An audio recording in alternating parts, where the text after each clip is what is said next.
Siguiendo con Marx, ya habiendo planteado una de sus posiciones ante la religión, entonces continuamos con esa alienación religiosa que sigue proponiendo para, pues, como tal la definición de esta.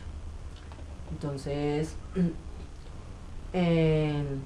después de definirla como una miseria religiosa, o sea, definirla como miseria, después de justificarla en el ser, es decir, de esa creación que hace la burguesía, esa invención de redimirse en la religión, de tener fe y tener esperanza de algún día salir de donde se está, sencillamente se termina diciendo que la religión es la justificación de la cultura, del problema sociocultural que se enfrenta en el momento. Esto reúne todo lo que anteriormente relaté, puesto que si se plantea la religión como resultado de la problemática social, pues vemos que en esta caben muertes, caben mentiras, caben los falsos morales, los antivalores, toda esta connotación de problemas que suceden hoy en día en el mundo son también espejo de la mentira y la falsa creación de una religión para redención del hombre y para ser un mecanismo divino. Sencillamente la religión fue inventada del hombre para el hombre, es decir, no hay, en Marx no hay un cielo absoluto, no hay un infierno absoluto, sencillamente todo eso es una creación del hombre como tal, de la iglesia y del burgués. Seguimos con la tercera postura, que es el mundo invertido. Para Marx, el mundo invertido es sencillamente la conciencia invertida. Esa conciencia es sencillamente cómo la religión ha logrado que el ser humano cambie su pensamiento, su comportar, su manera de actuar, su manera de pensar, de hablar, de decir por sí mismo, y ha pasado a ser un instrumento más de esa religión, ¿sí? Sencillamente él plantea que esos procesos de conciencia se hacen desde un punto religioso, es decir, que vemos el ejemplo cuando el niño, la persona va donde el sacerdote y el sacerdote se va a confesar y el sacerdote lo escucha, y entonces le da una penitencia, que debe narrar 5 veces el Padre Nuestro, que debe golpearse 25 veces el pecho. Cosas así hacen que esa conciencia quede invertida de en verdad lo que se hizo, sencillamente pasa a ser juzgado por un hombre, que es representación de la iglesia.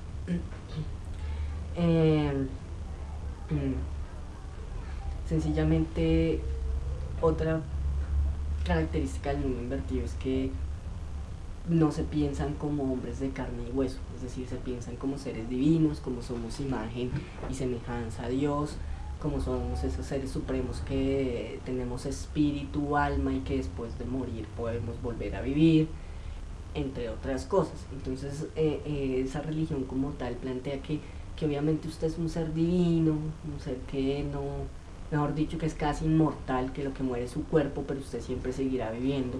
Entonces plantea esa falsa imaginación y esa falsa identidad de ser humano, ¿sí? de la parte humanística se muere, es decir, yo dejo de valer como persona y como ser humano y por mis valores y por mis connotaciones y por mi pensamiento, y paso a ser otra vez instrumento de la religión que me define qué decir, qué no decir, cómo pensar y cómo ser perdonado y cómo obtener la felicidad.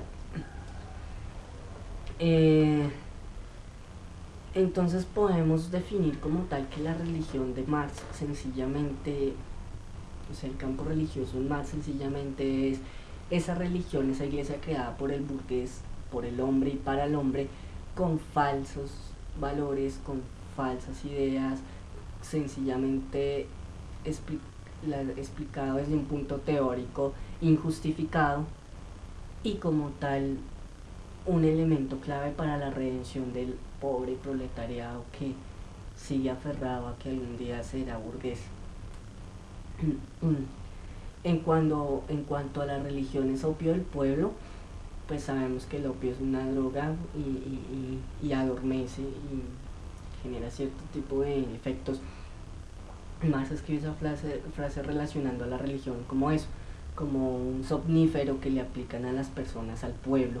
La religión sencillamente apacigua, da como control, ejerce control, porque también fue creada para ejercer control, y adormecer las mentes y tener a la gente dominada para que no llegue a ser relevante o llegue a revolucionarse. Entonces, ¿cómo lo hacen? Mediante los mecanismos como las escrituras, que los mandamientos, que si usted roba es malo, si usted mata es malo, que si usted se levanta contra el gobierno es malo, que ante la iglesia no se pueden cometer actos impunes. Pero todo eso ha sido pues creado y mal justificado por el hombre. Entonces, es decir, que esa religión como opio del pueblo es ese somnífero que nos aplican o le aplican a cualquier tipo de sociedad para tenerla calmada y controlada. Eso es como tal el pensamiento de Carlos Marx ante la religión. Ahora trataremos a Nietzsche, quien es un crítico fuerte de la religión. Sabemos que es vitalista. El hecho de ser vitalista obviamente pues arremete contra la religión fuertemente, pero no paseando de un lado a otro teorías ya impuestas, sino reflejando la realidad del ser, desenmascarando la religión nuevamente y mostrándole al mundo la verdadera imagen de esa iglesia. Entonces, para ello, pues Nietzsche sí trata muchos temas religiosos en varios libros. Uno está Así habló Zaratustra, está como tal la genealogía de la moral, otros tantos libros que ha escrito él, poemas alusivos a la religión.